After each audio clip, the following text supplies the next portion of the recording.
Today, we will be concluding our series on the presence of God. Pinag-aralan po natin yung presence of God.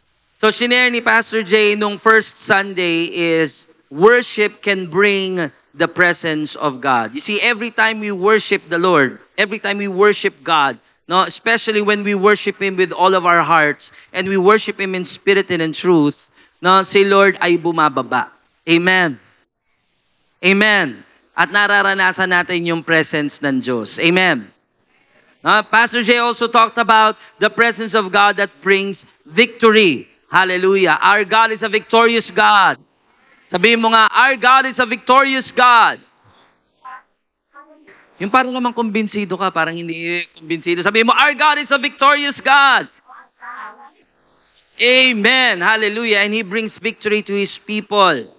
Gusto ba maaranas ng victory sa Lord? Sino dito gusto mo maaranas ng victory sa Lord? Hallelujah. Praise God. I declare victory into your life. No? And last 2 weeks ago, Pastora Erica shared about the presence of God brings blessings. We are blessed in the presence of God. Amen. Sabi mo sa katabi mo, you are blessed. Hallelujah. And the greatest blessing of all is being with God. No, higit pa sa milyong-milyong piso, higit pa sa limpak-limpak na salapi, higit pa sa sangkatutak na jacket. Ang pinakamahalaga at ang pinaka-treasure po natin walang iba kundi ang Panginoon. Amen. And last week, Pastor Jay shared about the presence of God brings transformation. It is only God ang makakapagbigay sa atin ng tunay na transformation. Because ang katotohanan, it is God na nagtatransform sa atin. Amen. Wala po tayong mapapanood sa YouTube o maa-attenda ng seminar na pwede mag-transform ng iyong buhay totally, kundi si Lord lamang. Amen. Hallelujah. So today, I will be sharing more about God's presence. Are you ready? Let's pray. Father God, you are here. Holy Spirit, you are present in this place. We have exalted your name. You have lifted up your name. Lord, we have declared that you are holy. And that, Lord, you inhabit the praises of your people. Lord, today, kumilos ka po, Panginoon, in your mighty presence. Let us experience, let us know, let us feel your very presence, Lord, today. Lord, ito po yung desire namin, Panginoon. Let it be a Sunday that we will never forget. Because, Lord, this Sunday, this morning, hihipuin niyo po ang aming puso. Thank you, Jesus. We bless your name. In Jesus' name, amen. Amen. Palakpakan natin ang Panginoon. Hallelujah. So all throughout the Bible, the presence of God has been present. Simula doon sa Genesis chapter 1, no? Sabi sa Genesis chapter 1, verses 1 and 2, ito yung sabi, in the beginning, God created the heavens and the earth. And sabi sa verse 2, now the earth was formless and empty. Darkness was over the surface of the deep, and the Spirit of God was hovering over the waters. So from the beginning pa lang, Genesis pa lang, chapter 1, andun si Lord. At doon sa dulo ng ating Bible, sa Revelation chapter 22, verses 1 to 5, ang napakaganda po nito. Ito ang sabi, then the angel showed me the river of the water of life, as clear as crystal. Grabe. Saka nakakita ng tubig na parang crystal daw. Flowing from the throne of God and of the Lamb, down the middle of the great street of the city. On each side of the river stood the tree of life, bearing 12 crops of fruit, yielding its fruit every month, and the leaves of the tree are for the healing of the nations. No longer will there be any curse. The throne of God and of the Lamb will be in the city. Nasaan daw si Lord? Nandoon sa city. Amen. Amen. And His servants, lahat nga ng servant ng Lord, magsabi na Amen. And His servants will serve Him. They will see His face. Oh, hallelujah. Si dito gusto mo makita yung mukha ng Lord. Gaano kaya kaganda si Lord? Amen. Amen. Hallelujah. They will see His face and His name will be on their foreheads. There will be no more night. They will not need the light of a lamp or the light of the sun, For the Lord God will give them light, and they will reign forever and ever. Hallelujah. See, from Genesis 1 hanggang sa dulong chapter ng Bible, Revelation 22, it talks about God's presence. Nung simula, hindi ko sasabihin huli kasi hindi naman yun yung huli. Walang huli. Amen. We are everlasting, no? But dun sa last part ng Bible, makikita natin andun pa rin yung presence ng Panginoon. God has always been moving. Kumikilos ang Panginoon. Sabihin mo nga, God is moving. Laasan mo, God is moving. And even now, God is moving. Amen. So dito habang nag-worship tayo, naranasan mo ang presence ng Lord. Praise God, God is moving. Amen. And we want more. Sabihin mo nga, Lord, I want more. Kumbinsin mo naman si Lord, parang sinabi mo lang eh. Sabihin mo sa Lord, Lord, I want more. Hallelujah. We cannot escape the presence of God. Sabi ni King David sa Psalm 139 verses 7 to 12, etong sabi niya, where can I go from your spirit? Where can I flee from your presence? If I go up to the heavens, you are there. If I make my bed in the depths, you are there. If I rise on the wings of the dawn, if I settle on the far side of the sea, even there your hand will guide me. Your right hand will hold me fast. If I say, surely the darkness will hide me and the light become night around me. Even the darkness will not be dark to you. The night will shine like the day, for darkness is as light to you. Grabe, no? Sabi ni King David dito sa psalm na to, hindi tayo makakaligtas sa presence ng Lord. God is everywhere. Sabi nga natin, God is everywhere. He is omnipresent. Yan yung ibig sabihin niyan. Omnipresent. He is everywhere. Amen? Wala kang pupuntahan lugar na wala doon si Lord. Kahit pumunta ka sa loob ng lata, kung posible yun. No? Nandun si Lord. Amen. Hallelujah. There's no place in this universe that God is not there. Pag pumunta po ako sa Mars, hindi na teritoryo ng Diyos yan. Sabi sa'yo, siya lumikha ng lahat ng bagay na yan. Amen. Hallelujah. Ganon katindi ang Lord. Ganon ka-awesome si Lord. Amen? Amen. But today, I'd like to share to you that yes, God is omnipresent. God is everywhere. Pwede natin siyang makita yung presence niya, maramdaman yung presence niya everywhere. But there is a difference from His presence and His manifested presence. May difference yung presence ng Lord at yung manifested presence ng Panginoon. What is the difference? Let me explain. The manifested presence of God is something that you feel and experience. You see, God is everywhere, but it is not everywhere that God would manifest His presence. Yes, si Lord, kahit saan ka magpunta, nandun si Lord. Pero hindi sa lahat ng lugar, minamanifest ng Lord yung kanyang presensya, yung kanyang glory. It's not everywhere that you would feel and experience the power, the glory, and the holiness of God. Bigyan ko example, pag kayo tumambay sa BGC, pumunta kayo sa mga bar doon, let me ask you, ando ba si Lord?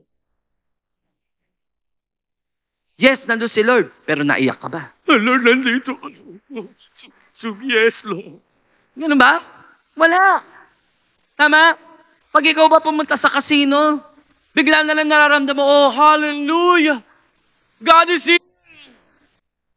Actually, pag may gumanon sa casino, scam yun. Alerto agad yung mga guard, may gagawing kalokohan yan. May nakita ba kayo na puspos sa loob ng casino? Sa loob ng spa? Nagpapamasahe, umiyak, oh, Lord, nandito ka, Lord. Wala! Nakunawa natin? Hello? Naglalakad ka sa mall, minding your own business, biglang bumaksa ang presence ng Lord. Oh, kita mo lahat, nakaluhod mo. See, God is everywhere. But hindi lahat ng lugar minamanifest ng Lord yung kanyang presence. Amen? Hindi lahat ng lugar nararanasan yung power, yung glory, yung holiness ng Panginoon.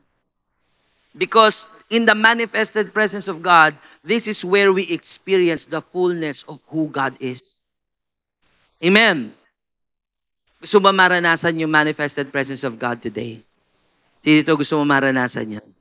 Amen. I pray. Kumilos ang Panginoon. Hallelujah. I'd like to share several occasions in the Bible na nagmanifest si Lord ng kanyang presence. No? Exodus chapter 3. Alam natin itong storyan to. Exodus chapter 3, verses 1 to 6. Ito ang sabi. Now Moses was tending the flock of Jethro, his father-in-law, the priest of Midian, and he led the flock to the far side of the desert and came to Horeb, the mountain of God. There the angel of the Lord appeared to him in flames of fire from within a bush. Moses saw that though the bush was on fire, it did not burn up. So Moses thought, I will go over and see this strange sight, why the bush does not burn up. When the Lord saw that he had gone over to look, God called to him from within the bush, Moses, Moses. And Moses said, Here I am. Do not come any closer, God said. Take off your sandals, for the place where you are standing is holy ground. Then he said, I am the God of your father, the God of Abraham, the God of Isaac, the God of Jacob. At this, Moses hid his face because he was afraid to look at God. Now, here is an example of God manifesting His presence. Pansinin nyo, nung nag-decide si Moses na puntahan niya, kailan siya tinawag ng Lord? Nung nag-decide siyang pumunta doon at i-investigate. Doon nagsalita si Lord, Moses, Moses. Ano nga natin? And when you enter into the manifested presence of God, He will reveal more of Himself sa atin. Tingnan mo yung sabi ng Lord kay Moses, I am the God of your father, Abraham, Isaac, and Jacob. Amen. Another event where God manifested His presence, makikita natin sa Exodus chapter 40, verses 33 to 35. Then Moses set up the courtyard around the tabernacle and altar and put up the curtain at the entrance to the courtyard. And so Moses finished the work. Anong work to? Yung tent of meeting o yung tabernacle. Then the cloud covered the tent of meeting, and the glory of the Lord filled the tabernacle. Moses could not enter the tent of meeting because the cloud had settled upon it, and the glory of the Lord filled the tabernacle. Grabe si Lord. Pray mo, pagkatapos gawin ni Moses lahat, alam niyo ba, if you're going to read yung Exodus, if you're going to read that, noong nagpagawa si Lord ng tabernacle, hindi sinabi ng Lord, tanungin niyo si B at si Diyos kung ano ang design. Di. Ano sabi ng Lord? Ito ang sukat. Ito ang haba. Ganito siya yari. Ganito ang kulay niya. Si Lord ang namili. At ang ginawa ni Moses, sumunod siya to the very dot. Pag sinabi ng Lord, 23.5 meters. Susukatin nila yun. Hello, precise si Lord. Amen. Hallelujah. Now, nung natapos ni Moses, yung tabernacle, no, yung tent of meeting, ano ginawa ng Lord? Natuwa si Lord. Bakit? Sabi ng Lord, sinunod ako. Kaya nung ginawa ng Lord, nung dinedicate ni Moses, bumaba yung glory ng Lord. The manifested presence of God. Sa sobrang tindi, si Moses na sanay nakausap si Lord face to face, di makapasok sa tent. Bakit? Grabe yung tindi ng presence ng Lord. In the Old Testament, ang tawag sa presence ng Lord is the Hebrew word ikabod. Kabod. Yun ang ginamit na Hebrew word, kabod. Ang ibig sabihin, one of the meanings ng kabod is glory, fullness, at isang meaning nun is heaviness. Ibig sabihin, pag nandyan yung kabod ng Lord, yung presence ng sobrang tindi, di ka makakatayo. I have experienced this. Grabe yung sobrang tindi ng presence ng Lord. Alam mo yung para kang lasing. Di ka makatayo. Higa ako lang, Lord, di ka makatayo. Bakit? Grabe yung heavy presence ng Lord. Hello? Ginagawa ng Panginoon niya. Amen. Hallelujah. No? At merong katulad na event nito, makikita natin sa 2 Chronicles chapter 7, verses 1 to 3. When Solomon finished praying, fire came down from heaven and consumed the burnt offering and sacrifices, and the glory of the Lord filled the temple. The priests could not enter the temple of the Lord because the glory of the Lord filled it. When all the Israelites saw the fire coming down and the glory of the Lord above the temple, they knelt on the pavement with their faces to the ground, and they worshiped and gave thanks to the Lord, saying, He is good, His love endures forever. This time, dinedicate naman ni King Solomon yung temple of God. Dito, sa tabernacle, sinabi ng Lord, instruction, etong gagamitin nyo, ganito gagamitin nyo, eto sukat, ganitong kulay, ganitong materyales.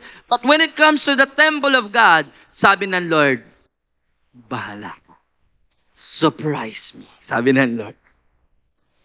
And grabe yung pagmamahal ni David. Si David actually ang nag-prepare ng lahat ng materyales. Grabe yung pagmamahal ni David sa Lord. Na bago pa siya mamatay, pinrepare niya na lahat nung kailangan. Bakit? Kasi ito totoo. If you're going to read this sa Bible. Gusto ni David siya sana yung magtayo ng temple. Sa sobrang pagmamahal niya sa Lord, sabi niya, ako nakatira ako sa palasyo. Ganda-ganda ng palasyo ko, pero si Lord nakatira sa tent. Every time na mag-worship ako, papasok ako sa tent. Tapos ako, matutulog lang ako, doon pa ako sa palasyo pupunta. Palit kaya kami ng Lord. Kaya in his heart, sabi niya, pagtatayo ko ng templo ang Diyos, sobrang ganda, mas maganda pa sa palas ko. Pero ang sabi ng Lord, hindi. Yung anak mo ang magtatayo ng temple.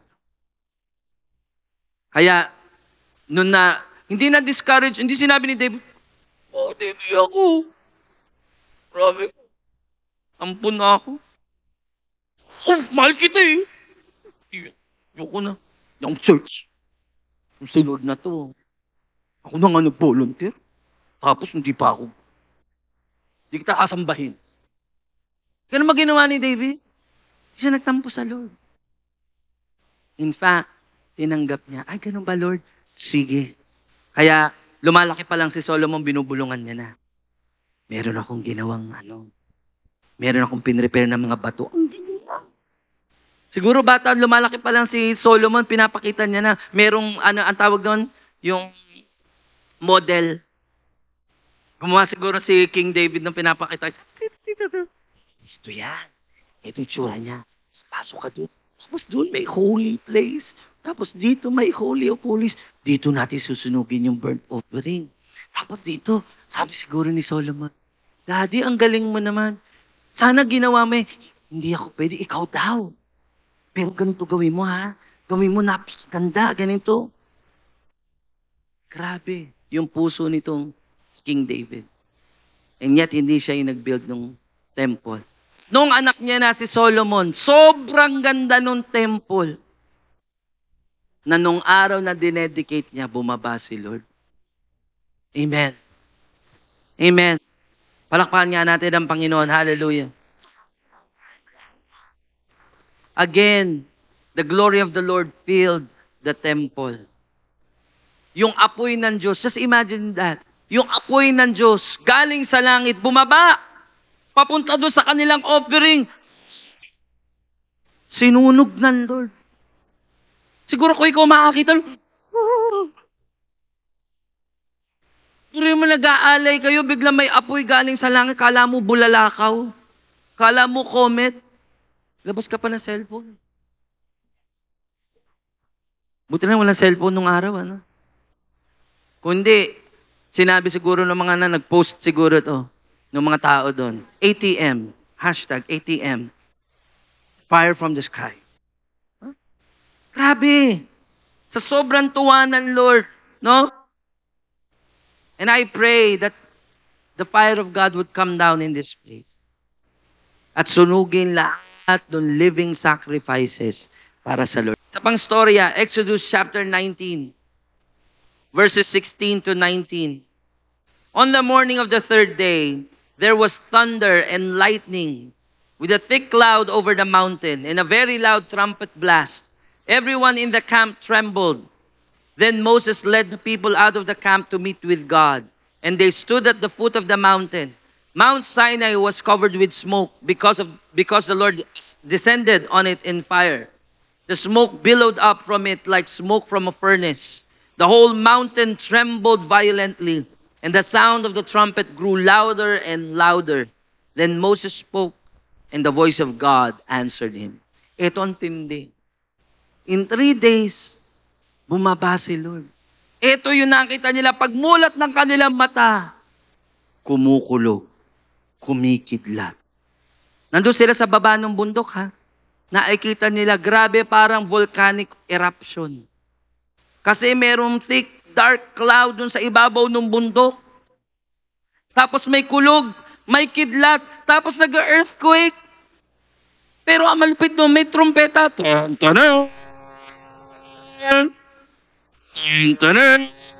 ka naman nakakita? Nakakita na ako ng eruption ng bulkan sa videos. Diba? Minsan may kulog at kidlat kasi sobrang tindi. Grabe. Paggising nila, merong thunder, may lightning. Ano mararamdaman? Imagine mo to, ha? Nandun ka. Paggising mo, pagmulat mo,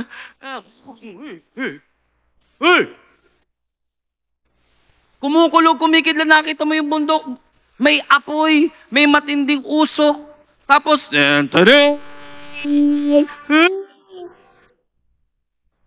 at ang sabi doon sa verse, palakas ng palakas yung trumpet. Narinig nila. Grabe! Just imagine, takot ka siguro.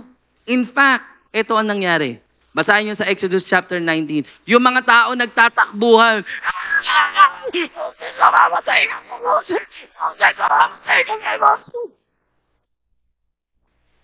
Natakot sila. Yung sabi ng Lord, may excite sila. Aakyat sila sa bundok. Actually, wala. Lahat sila, Moses. Ikaw na lang kumausap sa amin, wag na si Lord. Nakakatakot pala si Lord. Yung sabi pa naman ng Lord, sabi mo sa kanila, huwag sila angkit, baka manggigil sila sa akin. Pagtingin na Lord, asan kayo? Lahat nagtatago. Eto matindi.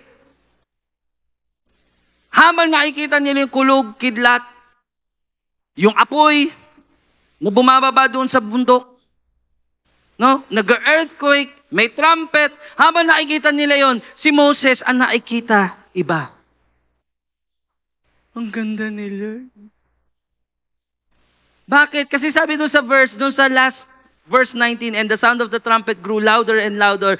Then Moses spoke, and the voice of God answered him. Siguro sabi ni Moses, Lord, nandito na kami. Sabi ng Lord, yes! Nandito na kayo. Naririnig ni Moses yung boses ng Panginoon. Pero naririnig ng isa.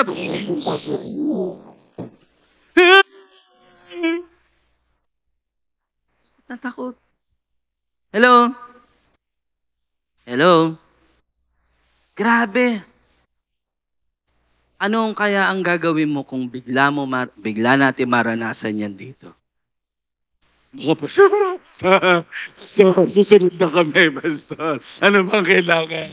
20%, 30%, ano bang bibigay natin? Huwag lang po bumaba ganyang katinding presence. Hello? Matakot ka. Naalala ko yung one time, sabi ko sa Lord, mahal na mahal ko si Lord. Sino dito mahal na mahal mo si Lord? Mahal na mahal ko si Lord. Nandun ako sa kama. Nahiga ako. After ng matinding gawain, sabi ko sa Lord, kahiga akong gano'n, naglalambing na ako sa Lord. Sabi ko, Lord, gusto kitang maranasan ngayong gabi. Gusto ko yung hindi ko pa nararanasan. Kasi naranasan ko na yun. Yung cloud, naranasan ko na yung lumilindol, naranasan ko na yung mga yun. Although hindi ko pa naranasan yung trumpet. Sabi ko sa Lord, Lord, gusto kitang maranasan. Kahiga na ako sa kamang gano'n. Lord, paranas ka. Alam mo ang ginawa ng Lord? Si Lord, minsan di makakuha ng joke no? Ang ginawa ng Lord, hindi mo nakapikit ako gano'n, nakakita ako ng liwanag. Tapos lumalakas yung liwanag parang apoy. At yung apoy, yung alam mo parang nasusunog na bahay. Lord, sabi ko gano'n. Kitang-kita ko talaga sa mata ko yung apoy. Nakapikit ako, kitang-kita ko yung apoy. Nakita ko lumalakas. Sabi ko, Lord, natakot ako. Nagmulat ako ng mata. Pagmukas ng mata ko, wala na ako nakikita ng apoy. Kasi akala ko talaga yung apoy, nasusunog ko kwarto ko. Ganon yung feeling. Nagmulat ako ng mata sa takot ko. Tapos wala akong nakita. Alam mo, pagkikit ko, wala na. Sabi ng Lord, sabi mo, gusto mo akong maranasan? Hello? Minsan ganyan tayo no? Sabi natin sa Lord, gusto kita maranasan. Na naglalakad ka sa mall, biglang sabi sa'yo ng Lord, taas mo nga kamay mo. Oh, ito. Pira ka naman. Lalo ko sa church. Hello? Sabi, no? Hallelujah. Then, meron pa isang manifestation sa Bible. Isaiah chapter 6, verses 1 to 5. Ito ang sabi. In the year that King Uzziah died, I saw the Lord seated on a throne, high and exalted, and the train of his robe filled the temple. Above him were seraphs, each with 6 wings. With 2 wings they covered their faces. With 2 they covered their feet. And with 2 they were flying. And they were calling to one another, Holy, holy, holy is the Lord Almighty. The whole earth is full of His glory. At the sound of their voices, the doorposts and threshold shook, and the temple was filled with smoke. Woe to me, I cried, I am ruined, for I am a man of unclean lips, and I live among a people of unclean lips, and my eyes have seen the King, the Lord Almighty. One day, itong si Prophet Isaiah, unexpectedly, siguro nagpe-pray siya, biglang dinala siya ng Lord sa spiritual realm. Grabe, bigla-bigla. Kinuha siya ng Lord, dinala siya sa spiritual realm, at ang nakita niya, anghel. Nakita niya nandun siya sa throne room ng Lord. Tapos nakakita siya ng angel, 6 ang pakpak. Grabe. Pinapaligiran, grabe to. Just imagine. Grabe yung nakita ni Isaiah. Napapaligiran yung trono ng Lord ng mga angels na may 6 na pakpak. At lahat yung nagsasabi, Holy, holy, holy is the Lord God Almighty. Amen. This time walang apoy. This time walang trompeta. Pero ang nakita niya, angel. Amen? No? Sino dito gusto mo makakita ka ng totoong angel? Hallelujah. Naalala ko one time, ito testimony nung Taytay United Methodist Church. They were praying, one night prayer meeting nila. Hindi namin ma-explain. Actually, usap-usapan to sa mga pastor. Hindi namin ma-explain. Pag Sunday, daming tao. Pag prayer meeting, mangilan-ngilan. Lahat ng church, ganun. Mangilan-ngilan lagi yung umaten ng prayer meeting. Parang 8 tao lang sila, 11, something like that. And they were praying. They were praying. Yung isa daw na nagpe-pray, napamulat ng mata. Alam mo, nakita niya, ang laki-laki daw angel. Nakaganon yung pakpak sa kanila. Iyak daw siya ng iyak. Grabe ka, Lord. At hindi natapos dun. Because, akala niya, sabi niya, Lord, vision to. Ang ganda ng vision, ang ganda ng vision. Iyak daw siya ng iyak. Alam mo, pagmulat niya ng mata, may bumabaksak na feather. Saktong-sakto. Lalo daw siya ng... Ito talaga. Grabe, no? Nakakita ng angel. Pero tingnan nyo to. Si Prophet Isaiah, nung nakita niya yung presence ng Lord, ang nakita niya yung kanyang karumihan. Sabi niya, naku, patay ako. I am a man of unclean lips. You see, in the presence of God, may expose lahat ng ating uncleanness. Lahat ng ating kasalanan. Pero huwag kang mag-alala. It is not to condemn you. It is to call you to repentance. Kaya yan, ipapakita ng Lord yung kasalanan mo para humingi ka ng tawad. Hindi para sabihin, masama kang tao. Sa impyerno ka mabaw, hindi ganun si Lord. Amen? Kaya pag ikaw nakagawa ka ng kasalanan, At ang naririnig mong boses, wala ka na talagang kwenta. Kristiyano ka pa, wala kang kwenta. Di ka na mamahalin na. Hindi si Lord yan. Kasi si Lord lagi, pag ikaw nagkasala, ang sasabihin sa'yo ng Lord, lapit ka anak. Hingi mo ng tawad yan. Patawarin kita. Amen? Ganun si Lord. Kaya tandaan mo yan, pag may nagko-condemn sa'yo, nagawa ang kasalanan, hindi si Lord ang kumakausap sa'yo. Kaaway. Amen? Hallelujah. Ine-expose ng Lord yung mga bagay sa ating buhay so that the holiness of God may be imparted sa atin. Amen. I pray today na maranasan natin yan. Now, here's my question. Bakit kaya minamanifest ng Lord yung kanyang presence? Bakit kaya minamanifest ng Lord yung kanyang presence? Kasi ilan lang po yan sa mga na mababasa nyo sa Bible na minanifest ng Lord yung kanyang presence. Bakit kaya minamanifest ng Lord yung kanyang presence? Para ba ipakita na siya ay magaling? Na sobrang tindi ng Lord? No. In fact, hindi niya kailangan yun. Bakit? Kasi yun na siya. So, bakit kaya? Alam mo, it is to instill fear. Para magkaroon ng fear of God ang lahat ng creation. Bakit? Bakit kaya gusto ng Lord na may fear of the Lord? Kasi kung walang fear of the Lord, gagawin mo yung gusto mong gawin. Tama? Now, etong tanong, bakit kaya si Lord, sa lahat ng binasa natin at sa mababasa mo pa sa Bible, bakit kaya si Lord, nire-reveal lang niya yung kanyang sarili sa Israelites? Bakit hindi sa Egyptian? Bakit hindi sa Babylonians? Bakit hindi sa mga Romans? Yeah. You see, God manifests His glory, His presence to His people. Amen? Bakit? Because God wants to reveal Himself to His children. Hindi dito mga anak ng Panginoon. God wants to reveal Himself to you. Sabihin mo sa katabi mo, God wants to reveal Himself to you. Hallelujah.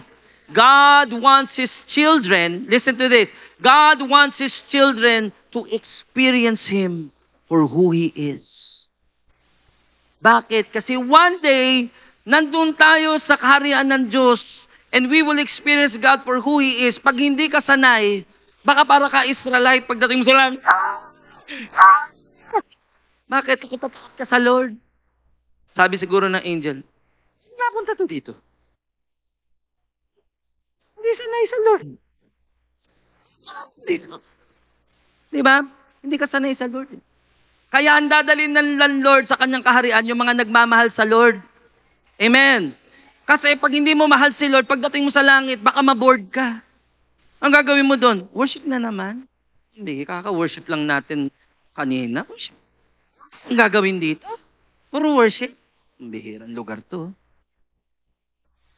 Bakit? Kasi sa Bible, lahat kaya worship ng worship yung mga tao kasi mahal na mahal nila si Lord. Eh, ikaw hindi mo slight lang yung pagmamahal mo sa Lord. Kaya nung nag-worship ka, ayaw mo na. Lord, next time, magbabasketball lang kami ng mga angels. Hallelujah. Ano ba ang meron sa presence ng Lord? What is in God's presence? I'll share this to you. Number 1, there is fullness of joy. Sabi sa Psalm 16:11, you have made known to me the path of life, and you will fill me with joy in your presence, with eternal pleasures at your right hand. Grabe, merong fullness of joy sa presence ng Lord. Alam mo yung joy, hindi yan nauubos. Hindi yan nauubos. Hindi yan na-expire. Amen? At ang sabi sa Bible, punong-puno ka daw ng joy. Hallelujah. At hindi lang joy, may pleasure daw. Maliligayahan ka. Amen.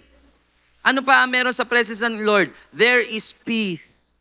Sabi sa Psalm 4:8, I will lie down and sleep in peace, for you alone, O Lord, make me dwell in safety. Pag ikaw nasa presence ng Lord, may kapayapaan. Pansinin mo, pag ikaw nasa presence ng Lord, hindi mo iniisip yung utang mo. Di ba? Kakaka-worship mo. Hindi mo sinabi, Lord, bayaran mo utang ko sa credit card, Lord. Andiyan naman, niririmatan na po, Lord. Yung sasakyan namin, wala na po kaming kuryente. Hello? Wala kang pake. In fact, pag uwi mo sa bahay, mas ka mo na-realize, putol na nga pala yung kuryente. Nalimutan ko. Bakit? At sarap sa presence ng Lord eh. Merong peace. Amen. Amen. Hallelujah. Ano pa? There is glory in the presence of God. Psalm 26 verse 8. Doon sabi, I love the house where you live. Sabi, O Lord, the place where your glory dwells. Ang sarap daw sa tahanan ng Diyos. Kaya meron sa atin eh, no? Sarap na sarap ka sa church. Tapos na yung church, nakatambay ka pa. Bakit? You love the house of the Lord. Amen. No? Hallelujah. Naalala ko nung kabataan kami. Yung mga kabataan, alas 11 na nang umuwi na kayo. Ayaw umuwi yung mga kabataan. Hallelujah. Ano pa nasa presence ng Lord? There is holiness. Sa Isaiah chapter 6 verse 3, remember, sabi ng mga seraphim, Holy, holy is the Lord God Almighty. Kasi pag nandun ka sa presence ng Lord, hindi mo naiisip, mamaya gagawa ako ng kasalanan. Ni-imagine ko na, anong porn ang papanoorin ko mamaya? Pag nasa presence ka ng Lord, nakukonvict ka sa kasalanan mo. Ano kayang pasinungalingan na sasabihin ko? Hallelujah. In the presence of God, there is power. Psalm 63 verse 2. I have seen you in the sanctuary and beheld your power and your glory. Merong kapangyarihan sa presence ng Lord. Kaya pansinin mo, nagpa-fasting ka, nasa pang-5 araw ka na ng fasting mo, puro ka lang tubig, pero ang lakas-lakas mo. Pero pag nagda-diet ka, mamatay ka na. Diba? Pansinin mo, nung diet lang ang ginagawa mo, sustain me, Lord. Sustain me, Lord. Umad pa more. No? Hindi mo na kaya eh. Pero nung nagpa-fasting ka, diba? Worship ka ng worship. No? Iyak ka ng iyak sa Lord. Nakaka-5, nakaka-7 araw ka na, kaya mo pa. Minsan nga gusto ko pa mag-extend, gusto ko pa 10 days. Bakit? Kasi there is power in the presence of God. Amen. Amen. Lastly, there is satisfaction. Psalm 63 verse 5, My soul will be satisfied as with the richest of foods. With singing lips, my mouth will praise you. You see, it's only in God's presence that we are fully satisfied. Kaya pansinin mo to. Pag nandun ka sa presence ng Lord. Pag naranasan, sino ito naranasan mo na yung presence ng Lord? Naranasan mo. Pansinin mo to, sinabi mo to. Kung hindi nung workers convention, basta sinabi mo to one time. Sabi mo sa Lord, Lord, wala na po ibang mahalaga kundi ikaw. Sino nagsabi ng ganun? Ha? Sinabi, Lord, mawala na po ang lahat. Kundi, wag lang ikaw. Ikaw pinakamahalaga sa akin. Diba? Sinabi mo yun sa Lord? Inisip mo ba wala kang jowa nung time na yun? Wala. Wala pa. Diba? Inisip mo ba wala kang pera nung wala? Basta si Lord lang ang gusto ko. Tama? Inisip mo ba yung mga kaibigan ko nasa Japan, ako nasa Pilipinas? Wala. Bakit wala kang pakialam? Kasi the presence of God satisfies you. Amen. Kaya kapatid, pag ikaw na dissatisfy sa iyong buhay, napapansin mo yung sarili mo, scroll ka na naman na scroll sa social media, nasa Japan na, nasa Europe. Oh Lord, kailan kaya ako, Lord? Kapatid, mag-worship ka. Nadidistract ka eh. Tama? Bago na naman yung sasakyan. Oh Lord, hanggang ngayon, grab pa rin ang sinasakyan ko, Lord. Angkas na nga, Lord, bumaba pa ang ranggo. Mag-worship ka. Ang dami mo na nakikita sa sarili mo eh. Tama? Lord, 29 na ako, wala pa akong jowa, Lord. Baka naman. Mag-worship ka. Bakit? Wala na, mata mo na sa sarili mo na naman. Tama? Pero pag nag-worship, ibang mahalaga ako di ka. Mahal na mahal kita, Lord. Ikaw lang, Lord. Kunin mo na ako, Lord. Sabi siguro ng Lord, cute mo pag ganyan ka. Pag wala ka sa presence ko, kata-cute. Kung ano nagsasabi mo. No? The sad thing is, many followers of Jesus Christ, maraming Kristiyano, they chase after many things. They chase after the things of this world rather than the presence of God. At ang nahanap nila sa mundong ito, they find counterfeit. Ano yung counterfeit? Peke. Alright? I'll give you an example. Instead of the fullness of joy, pag ikaw hindi mo lagi hinahanap yung presence ng Lord, ang hinahanap mo, happiness. Kung saan ka masaya. Tama? Dati si Lord lang nagpapasaya sa'yo. Ngayon hindi, kailangan samahan ka na ng mga tropa mo. Doon ang saya-saya. Pag uwi sa bahay, lungkot na naman ako. Bakit? Kasi ang happiness nag-i-expire. Kapatid, pag ikaw, ang happiness mo tumagal na ng more than 3 days, magpa-check up ka na. Bakit? May problema ka na. Sinti na nangyari 3 days ago. Ay, alala ko. Magpa-check up ka na. Bakit? May problema ka. Pero pag ikaw nandun ka sa presence ng Lord, di ba? No? Nasa presence ka ng Lord, pag naalala mo na tutulong ng iman, Lord, sarap talaga sa presence mo. Di ba? So instead of fullness of joy, we chase after happiness. Instead of peace, we chase after world peace. Para sa iyo ang kapayapaan yung walang gulo. Huwag na tayo mag-away. Peace, peace na tayo. Love, love. Peace, peace. Huh? But you see, iba yung peace. Iba yung rest. Listen. Bakit ko sinabi yung iba yung rest, iba yung peace? Maraming tao, payapa, walang gulo sa buhay. Merong ang peace, wala namang rest. Walang gulo sa bahay, di makatulog. Tama? Hindi ka mapayapa. Hindi, masaya naman ako. Masaya naman ako, pero sa totoo lang. Di ba? Bakit? Kasi wala kang rest. Ano mo? We can never find true peace in this world. True peace is only found in the presence of God. Ano pa? Instead of the glory of God, ang hinahanap na natin, fame. Bakit? Kasi yung fame, feeling mo, importante ko. Gusto ko sana yun, yung pag nag-grocery ka, may na nga nagpapapicture. Si ano? Picture. No. Minsan pinupuno natin, isip natin ng fame. Bakit? Kasi kulang tayo ng glory ng Lord. Amen? Fame gets you nowhere. Because fame is empty. Kapatid, wala ka makikitang sikat na masasabi niyang very satisfied siya.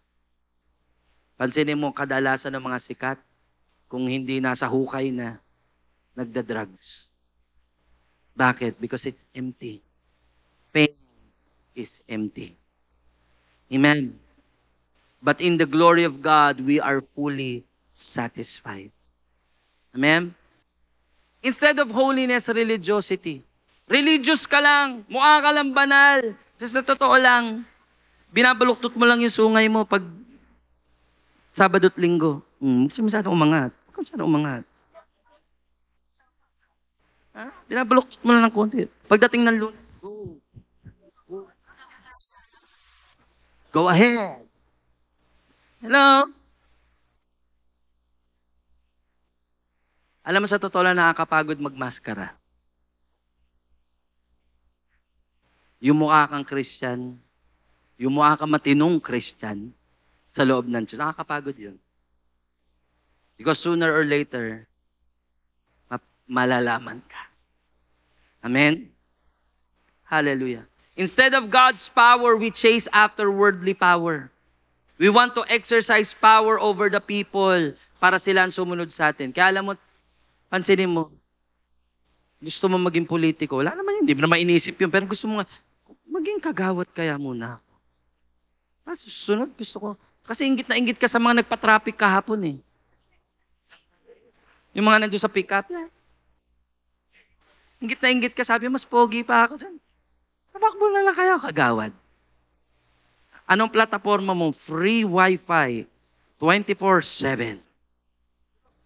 Free massage. Hindi mo nga plataforma mo eh. Ha? Free facial. Ay, ganun na yung plataforma mo. Bakit? Iniisip mo kagad. Gusto ko na. Sa totoo lang, ang hinahanap mo, power na nanggagaling sa Lord. Hindi worldly power. Amen. And instead of satisfaction, we chase after materialism. Bakit sa mundong ito, nothing in this world will ever satisfy you? Pansinin mo, 5 years ago, meron kang iPhone 13. Ngayon, umiiyak ka sa Lord, gusto mo ng 15. Wala namang pinagkaiba, kundi yung numero. Diba? Pero Lord, baka naman 15, iPhone 15, Lord, in Jesus' name. Lalagay mo pa sa prayer request, Lord, I want to have iPhone 15. Lalagay mo pa dito. O prayer partners, pag-pray nyo mabuti to. Wala kang satisfaction. Tama? There's nothing in this world that will ever satisfy us. Amen. It is only God who can satisfy us. Tingnan nyo to, John 14:21-22. He who has my commandments and keeps them, it is he who loves me. And he who loves me will be loved by my Father, and I will love him and manifest myself to him. Judas, not Iscariot, said to him, Lord, how is it that you will manifest yourself to us and not to the world? Biruin mo, yung isang disipulo ni Jesus, yun din ang inisip. Lord, kung mamanifest mo rin naman yung presence mo sa mga tao, para lahat sila maniwala sa iyo. Sa amin lang, hindi niya nauunawaan. Hello? Because ang katotohanan, if the world would only experience yung presence ng Lord, ang idea kasi, pag ang mga taon to, yung mga unbeliever, bakit kaya si Lord hindi na lang bumaba? Dito sa Eastwood, biglang, ako ang Panginoon. Tapos makita mo, umaapoy. No, may trompeta. Tingin ko lahat ng tao doon nakaluhod sa Eastwood. Tama? Tama? Pero bakit kaya hindi ginagawa ng Lord yun? Maraming tao iniisip, pag ginawa ng Lord yun, maraming maniniwala sa Kanya, maraming magmamahal sa Kanya. Ang tanong, ganun nga ba? Bakit yung Israelites, ilang beses minanifest ng Lord yung Kanyang glory, nanatili bang tapat? Hindi ba sumamba sa ibang Diyos-Diyosan? Si Lord lang ba ang pinaglingkuran? Amen? Hallelujah. You see, ang hinahanap ng Lord, what God is after is genuine love from His people. Yun ang hanap ng Diyos. Kaya si Lord hindi niya pinapakita yung kapangyarihan niya sa lahat ng tao because matatakot lang sa Kanya pero hindi siya mamahalin. Pero ang gusto ng Lord ipakita yung Kanyang presence sa iyo because alam ng Lord mahal mo na siya at susundin mo siya. Amen. Meron ba nagmamahal sa Lord dito? At ito ang sabi, itong ganda, John 14:23. Jesus answered and said to him, if anyone loves me, he will keep my word, and my Father will love him, and we will come to him and make our home with him. It is only to those who love the Lord that God would only manifest Himself. Doon lang sa nagmamahal sa Panginoon. But you see, higit pa sa pagmamanifest ng presence ng Lord, what God wants is to make His home sa iyo, sa atin. Amen? Do you want to be God's home? Do you want to be God's home? You see, heaven is God's house, but you are God's home. Wala kang inibitahan sa bahay niyo. Welcome house, welcome house. Wala nakalagay doon sa labas. Grace Church, welcome house. Wala. Bakit iba yung house sa home? Amen? You welcome God home. Amen? Amen. Pastor, bakit gusto ako maging home ng Lord? Madalas akong palpa. Dami ko nagagawang mali. Hindi ako perfect, Lord. Bakit gusto ng Lord na maging home ako ng Lord? Ang dami kong kapalpakan. Bakit? You see, that's the greatness of God's love. Because God doesn't seek perfect vessels or perfect home. Alam mo kung bakit? Because He is the one who makes the vessel and the home perfect. Kahit imperfect ka, that's exactly ang hinahanap ng Lord. Because siya yung nagpapa-perfect sa iyo. Amen? Hallelujah. If we let God, siya yung manguna sa atin. If we let God, na siya ito yung maging tahanan niya, He will transform us. Amen? We don't have to do anything. Ang kailangan mo lang i-welcome si Lord. Just imagine God. Ilang panahon ang hinintay niya para ikaw ay maborn again. More than 2,000 years ang hintay ng Lord para si Kiana maborn again. How much more na pag andyan na ang presence at si Lord sabik na yakapin ka. More than 2,000 years. Amen? Ulitin ko, heaven is God's house. But you are God's home.